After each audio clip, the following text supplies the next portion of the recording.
గురించి ఈరోజు మనం తెలుసుకుందాం. దేవుడు మనకు సర్వాంగ కవచాన్ని ఎందుకు ధరింపజేస్తాడంటే మనం ఈ లోక సాధనాన్ని జయించడానికి మనం ఈ లోకంలోకి వచ్చామండి.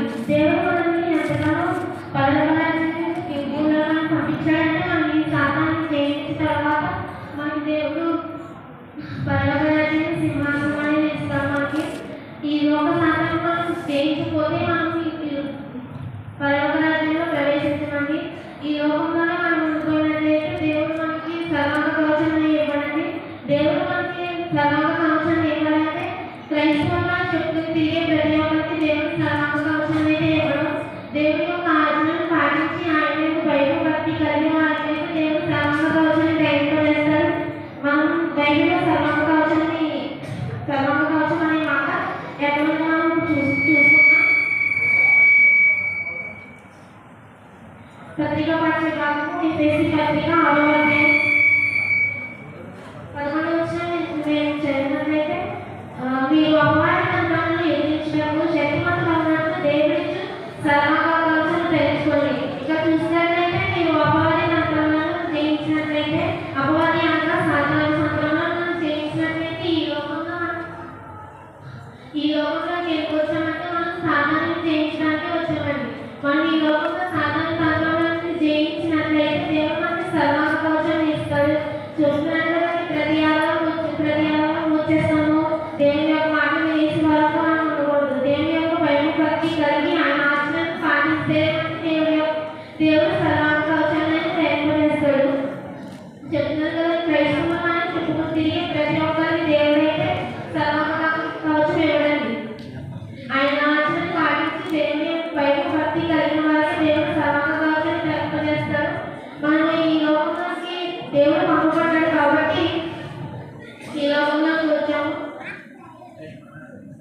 దేవుడు చూసినట్లయితే ప్రసంగికాండము 7వ అధ్యాయం 29వ వచనం చూసినట్లయితే ఇది ఒకటి మాత్రం నేను కనుగొంటిని, ఏమనగా దేవుడు ప్రజలను యథార్థవంతులుగా పుట్టించారు, కానీ వారు వివిధమైన తంత్రాలను కల్పించుకొని ఉన్నారు. చూసినట్లయితే ఇక్కడ దేవుడు మనల్ని యథార్థవంతులుగా పుట్టించారు, కానీ మనం వివిధమైన తంత్రాలను కల్పించుకొని ఉన్నాము. వివిధమైన తంత్రాలు అంటే సాధారణ తంత్రాలన్నీ కల్పించుకొని ఉన్నాము. ఎప్పుడైతే మనం చర్చకి వెళ్దామని జరిగినప్పుడు కరెక్ట్గా మనకి సాధారణ తంత్రాలనే వస్తాయి. సాధారణ తంత్రాలనే వస్తాయి. అపవాది తంత్రాలన్నీ మనం కల్పించుకొని ఉంటాము.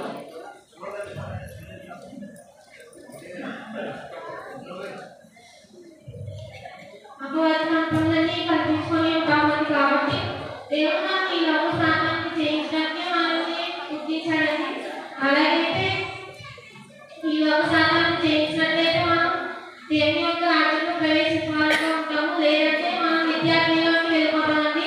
ఈ లోకంలో మనం వచ్చినట్లయితే దేవుడు మనల్ని పరలోకరాజ్యంలో ప్రవేశిస్తాడు.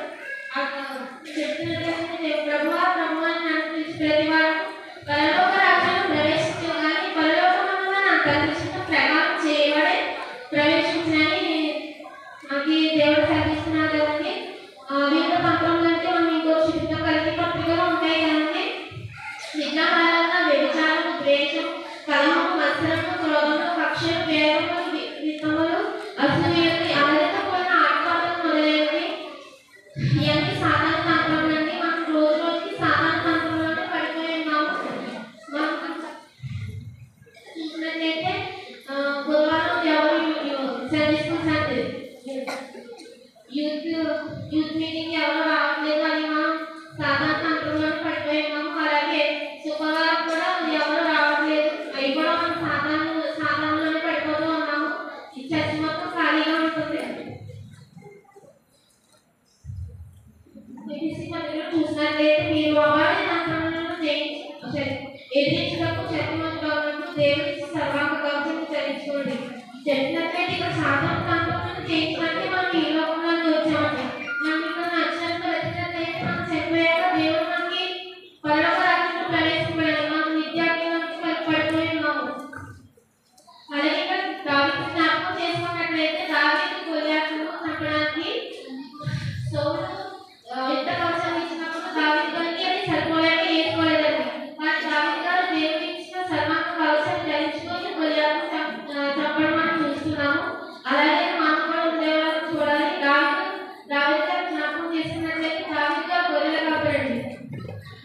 దేవుడు దానిని దావీదు గారు కుమారుడు ప్రార్థన చేసే వాళ్ళగా ఉన్నారు కాబట్టి దేవుడు దాన్ని ఎంతగానో విశ్వసించే వాళ్ళగా ఉన్నారు. అలాగే మనం కూడా ఉన్నట్లయితే మన ప్రార్థన వాళ్ళకి మన ఇంట్లో ఉండే వాళ్ళగా మనం చూసుకున్నట్లయితే దేవుడు మనల్ని కూడా ఎంతగానో హెచ్చిస్తాడండి.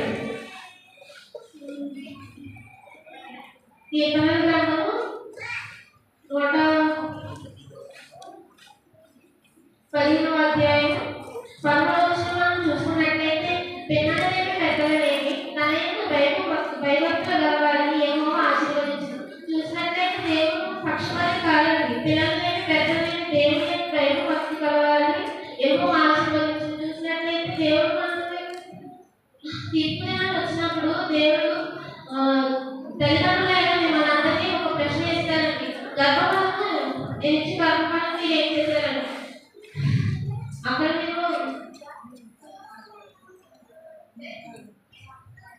చూసుకున్నట్లయితే దేవుడు మీ పిల్లలందరినీ సండే స్కూల్ పంపించే వాళ్ళగా మీరు అందరూ ఉండాలి. దేవుని యొక్క మీ పిల్లలు భయం భక్తి గలవారిగా ఉండాలి. దేవుడు జ్ఞాపకం చేసినారు కదండి, ఈ లోక జ్ఞానం దేవుని దృష్టికి లేదు కాబట్టి మీరందరూ మీ పిల్లలను సండే స్కూల్ పంపించి ఇక్కడ హన్నాను జ్ఞాపకం చేసుకున్నట్లయితే హన్నా గర్భఫలం కోసం ఎంతో ఏడ్చిందంటండి. కానీ దేవుడు ఈ లోకంలో గర్భఫలం కోసం ఎంతో మంది ఉన్నారు. కానీ ఆ గర్భఫలమైన మీ అందరికీ ఇచ్చినారు కాబట్టి దేవుడు మీ పిల్లలందరికీ దేవుని భయం భక్తి గలవారంగా మనం మీరందరూ చూసుకునే వారంగా ఉండాలి. అలాగే యెషయా గ్రంథము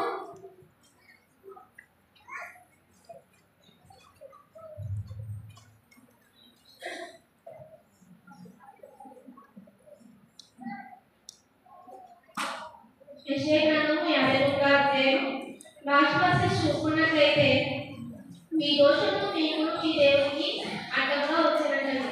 మన దేవుడు ఎంత గొప్ప దేవుడు. మన దోషం కంటే మనం చేసే పాపాలు మన దేవునికి అడ్డంగా ఉన్నాయండి. మనం ఎంతగానో పాపం చేసామని మనం ఈ లోకంలోకి వచ్చి మనం చాలా పాపాలని మనం చేసామండి. ఎవరు నీతిమంతులుగా పుట్టలేదండి, ఎవరు పాపలుగా పుట్టలేదు. ఈ లోకంలోకి వచ్చి మనం పాపలుగా మారిపోయాము. ఎవరు నీతిమంతులుగా చూపించాలంటే ఎవరు లేరు. దేవుడు ఒక్కడే నీతిమంతుడు కాబట్టి మనం ఆయనను అనుసరించే వాళ్ళగా మనం అందరూ ఉండాలి. ఇక యెషయా చూసినట్లయితే మీ దోషం మీకు మీ దేవునికి అడ్డంగా వచ్చినట్టండి. మన పాపము మీకు మీ దేవునికి అడ్డంగా వచ్చినట్టు. దోషం అంటే ఏమో అనుకుంటారు, నరహత్య విచారణ ఏమనుకుంటారేమో కానీ ఆచరణీయమే పాపం అని దేవుడు మనకి ఎంతగానో శిక్షిస్తున్నాడు కదండి. మనం ఆచరణ కూడా పాటించే వాళ్ళగా మనందరం ఉండే వాళ్ళగా ఉండాలి. అదే యెషయా గ్రంథం 59వ అధ్యాయం 12వ వచనంలో మనం చూసినట్లయితే నీతిని కవచముగా ఆయన ధరించుకోవడం, రక్షణ తల మీద స్థిరస్థానంగా ధరించుకోవడం. ఇక చూసినట్లయితే దేవుడు మనకి నీతిని కవచముగా ఆయన ధరించుకోవాలంటది, రక్షణ తల మీద స్థిరస్థానంగా ధరించుకోవాలంటది. మన దేవుని నీతిని కవచముగా ధరించుకోవాలంటది. దేవుడు రక్షణ తల మీద స్థిరస్థానంగా ధరించుకోవాలన్నారు. మరి ఈ సర్వాంగ కవచం అనేది మనకి చాలా ఎంతగానో అవసరం. ఈ లోక సాధనను జయించాలంటే దేవుడు మనకి సర్వాంగ కవచం ఇస్తాడని చెప్తున్నాను కదండి. క్రైస్తవులుగా చెప్పుకొని ప్రతి ఒక్కరికి దేవుడైతే ఇచ్చాడు. దేవుని యొక్క ఆచరణను పాటించి దేవుని యొక్క భయం భక్తి గలవాలనే దేవుడైతే తీసుకునే ఉన్నాడండి. ఈ లోక సమాజం గురించి మనం ఎక్కువగా బస్సెస్ చూసుకున్నాం. అదే సువార్త పట్టిన భాగము యోహాను సువార్త 17వ అధ్యాయం 14 మనం చూసుకున్నట్లయితే వారికి నీ వాక్యం ఇచ్చి ఉన్నాను, నేను లోక సంబంధం కానట్టు వారిని లోక సంబంధులు కాదు కనుక లోకము వారిని ద్వేషించును. ఇప్పుడు చెప్తున్నాడు కదండి, దేవుడు మనం లోకంలోకి పంపినాడంటే సాధారణ తంత్రాలను చేయించి సర్వాంగ కవచములను ధరించుకున్నట్లయితే పరలోక రాజ్యంలో మనకు సింహాసనం అనేది దక్కుతుందండి. మనం ఈ లోకంలో ఇష్టపడినట్లయితే దేవుని వాక్యం మనం త్వరగా వెళ్ళిపోమండి. దేవుడు ఎంత పాపాలను క్షమిస్తాడండి. పాపాత్మురాలైన స్త్రీ కూడా ఎన్నో పాపాలు చేసింది, కానీ దేవుని ఎందుకు తీసుకురాబడింది. అదే 15వ వచనంలో మనం చూసినట్లయితే ఈ లోకంలో నుండి వారిని తీసుకుని పోమని నేను ప్రార్థించడం లేదు, కానీ వారిని కాపాడమని ప్రార్థిస్తున్నాను. మన దేవుడు ఎంత గొప్ప దేవుడు అంటే ఈ లోకం నుండి మనల్ని తీసుకొని పోమని నేను ప్రార్థన చేయట్లేదు, కానీ దుష్టుల నుండి అంటే ఇక్కడ కింద చూసినట్లయితే కీడు ఉన్నట్టుంది. కీడు దృష్టిని సాధారణమైనది. సాధారణ పడిపోకుండా ఈ లోకంలో చేసినట్లయితే మన పరలోక రాజ్యంలో సింహాసనం అనేది మనకు దొరుకుతుంది. అలాగే ఈ లోక సంబంధం ఎలాంటి వారంటే నేను కొన్ని ఎగ్జాంపుల్స్ చెప్తాను. ఈ లోక సంబంధం ఎలాంటి వారంటే పాపం చేస్తారు కానీ చర్చలు వచ్చేసి బలి చేస్తే ఏమో అని అనుకుంటారు. అలాగే సహోదరులను ప్రేమించరు, నీతిని అసలు ప్రేమించరు. ఈ లోక సంబంధంలో దేవుడు అసలు క్షమించినది. మనం ఈ లోకంలో చేయించిన సాధారణ పాపములన్నీ చేయించినట్లయితే దేవుడు మనల్ని ఎంతగానో ఇష్టపడి సర్వాంగ కవచాన్ని ఇస్తాడండి. మన సంఘం ఎంతబడి ఉండాలని చెప్తున్నాను. అలాగే దేవుడు శపించబడిన వాళ్ళని కూడా చూపిస్తున్నాడండి. అలాగే మత్తయి సువార్త 25వ అధ్యాయం 41వ వచనంలో చూసినట్లయితే అప్పుడు ఆయన ఎడమవైపున ఉన్న వారిని చూసి శపింపబడినారా నన్ను విడిచి అపవాదిని వారి ముందులకు సిద్ధింపబడిన విద్యార్థులకి పోవుడి అని చెప్పినారు. ఇంకా శపింపబడిన వాళ్ళ అంటే దేవుని శాపం మన దగ్గర ఉంటే అసలు ఈ లోకంలోనే ఉందండి. దేవుని కోపం ఎంతో ఉగ్రత కలిగింది. అది మనం శపించబడితే ఈ లోకంలో అసలు మనం ఉండేవాళ్ళం కాదండి. చెప్పినట్లయితే దేవుడి సర్వాంగ కవచాన్ని మనం ధరించుకున్నట్లయితే దేవుడు మనల్ని నిత్యావధిలో నుంచి మన పరలోక రాజ్యంలో ప్రవేశిస్తారని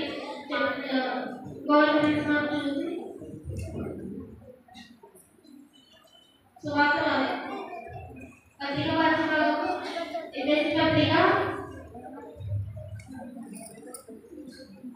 6వ అధ్యాయంలో మనం చూసినట్లయితే 10 నుంచి చూసినట్లయితే తుదకు ప్రభు యొక్క మహాశక్తిని బట్టి ఆయనకు బలవంతులైనది. ఇప్పుడు చూసినట్లయితే దేవుడు మహాశక్తివంతుడు కాబట్టి మనలో కూడా శక్తివంతులుగా ఉండమని మనకి హెచ్చరిస్తున్నాడండి.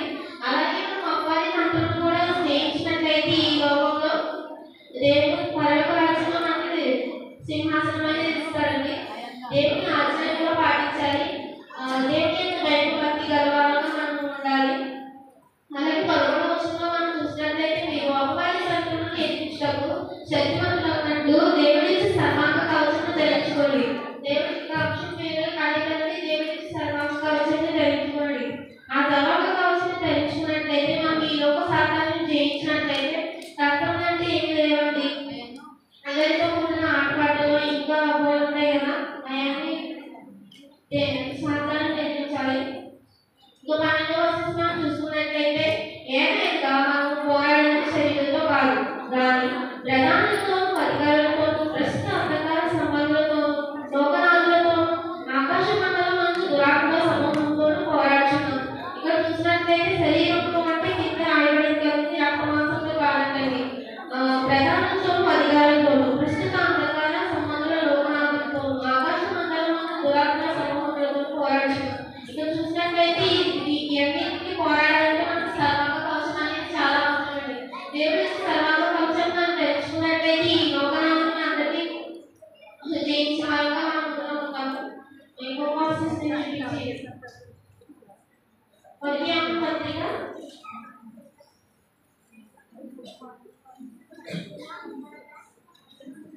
2వ అధ్యాయం 15, 16, 17 చూసినట్లయితే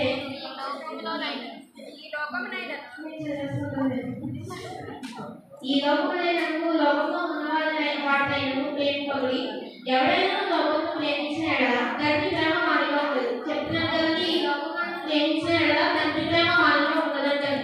దేవుడే మనకి చెప్తున్న రీతిగా మనం ఉండినట్లయితే ఈ లోక సాధన మనం చేయించినట్లయితే దేవుడు మనకు సర్వాంగ కవచం అనేది ధైర్యపడేస్తాడు. అది మనకి చెప్తున్నట్టు వైశ్వమని చెప్తే తిరిగి ప్రతి ఒక్కరికి దేవుడైతే మనకి మోర్మన్స్ కొన్ని బాప్తిసం తీసుకునే వాళ్ళకైతే దేవుడు ఇస్తాడు. ఆయన తీర్పు దినం వచ్చిన తర్వాత మనందరం తీర్పు దినం వచ్చిన మనందరం ఆయన తీర్పు చెప్పాల్సిన వారమే ఉన్నాము. ఈ లోకంలోకి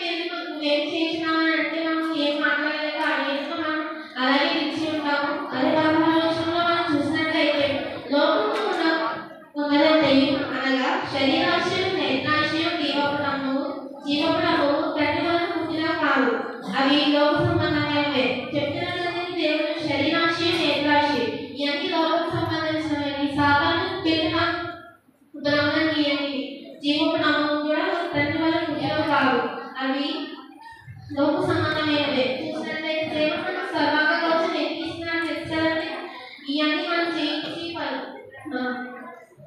జయించినట్లయితే సాధారణ కర్మలను జయించినట్లయితే దేవుడు మనకి పరలోకంలో సింహాసనాన్ని ఇస్తాడు. అలాగే మీ పిల్లలు కూడా తీర్పు దినం వచ్చిన తర్వాత తల్లిదండ్రులైన మిమ్మల్ని నేను ఇచ్చే గర్భఫలం ఏం చేశారనంటే మీరు ఏం సమాధానం చెప్పలేక అందరూ ఉంటున్నారు. అలాగే సండే స్కూల్ పంపించి దేవుని యొక్క మాటలు కూడా ఈ లోకంలో ఉండాలి. ఇంకొక 15 రోజుల్లో మనం చూసినట్లయితే లోకము దాని ఆశయం గతించిపోవచ్చునని, కానీ దేవుని చిత్తము జరిగించేవాడు నిరంతరం లేచి. చూసినారు కదండి, ఈ లోకము దాని ఆశయం గతించిపోవచ్చునని. మనుషులు ఈ రోజు కంటే రేపు కూడా ఉన్నారండి. మనకి ఏదైనా ఆపద వచ్చినప్పుడు దూరంగా వెళ్ళిపోతారు. అలాగే దేవుని నమ్ముకున్నట్లయితే దేవుని చిత్తము జరిగించినట్లయితే నిరంతరం గెలుస్తారని చెప్తున్నాం కదండి. దేవుడు మనల్ని ఎంతగానో నిర్మించాడు. ఈ లోకాలను పంపించినట్లయితే మనం సాధారణ చేయించడానికి పంపించాడండి. అలా అయితే మనం దేవుని చిత్తం జరిగించి నిరంతరం నిలిచే వాళ్ళగా మనం అందరూ ఉండాలి. అలా చెప్తున్నాను, సర్వాంగ కవచం అనేది మనకు చాలా అవసరం. ఈ లోక సాధనను జయించే వాళ్ళగా మనం అయితే ఉండాలి. ఈ లోకం ప్రేమించిన నా తండ్రి ప్రేమ మనలో ఉండాలని దేవుడు ఎంతగానో శ్రమిస్తున్నాడు కదండి. మేము లోక సాధనని చేయించినట్లయితే ఈ లోక సాధనను చేయించినట్లయితే దేవుడు పరలోకంలో తండ్రి యొక్క మీరు ఉండాలని జ్ఞాపకం చేస్తున్నాను. ఈ వివరించున్నాను.